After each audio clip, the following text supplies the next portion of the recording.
On today's episode of Applied Spirituality, we're going to look at change, yours, others, and allowing space for it. So when, there's a whole adage, people don't change. Yeah, they do. They kind of do. And if they want to, and they're working on it, and working on it doesn't have to be this grand ordeal. It can just be a few moments prior to what would have been an automatic reaction. So working on it doesn't mean you have to sit down and journal. That can help. It could just mean that you're allowing yourself to be present. You're allowing someone else to be present. So when we think about other people, I like to think about thinking about other people as if we have different identity files.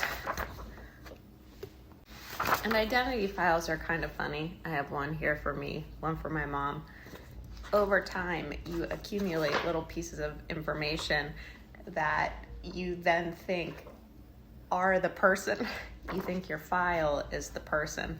But what's funny about files is that what you put in them is very rarely what accurately represents the whole, because you have your own biases. For example, if you go into the coffee shop and the barista is a little testy that day, in her file you would say like, chick.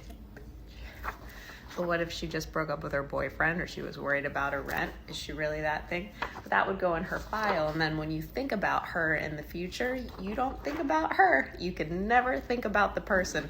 You can only think about your abstraction of the person. Same for yourself. And that matters because it limits what you allow yourself to do if you're using your identity file, and it also limits what you allow yourself to perceive in someone if they're changing. Because if their new habit or action isn't in their identity file, you might not even see it. You might be so busy holding them accountable to what's in their file that you don't know actually who they are at all in this moment.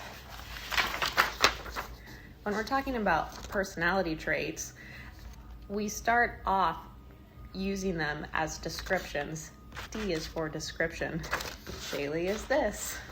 My grandma is that. Over time, though, they become prescriptive. That's what the P's for, which means you're not really present to their behavior or yourself. You're following along with who you think they are. You're prescribing them an identity instead of being present. That's what this sunspot is.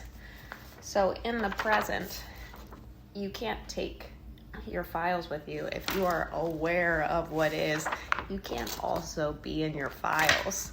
You can't be using what at one time, a word or an idea or phrase at one time that described them, that is now likely prescribing how you're perceiving them, which means that you're looking and speaking through what was, rather than allowing for what is now. So today's presentation was about growth, yours, others, and making space for it. And the only space you have to make, the only work you have to do is allow yourself to take a few extra breaths right here, right now. Let's do it, baby.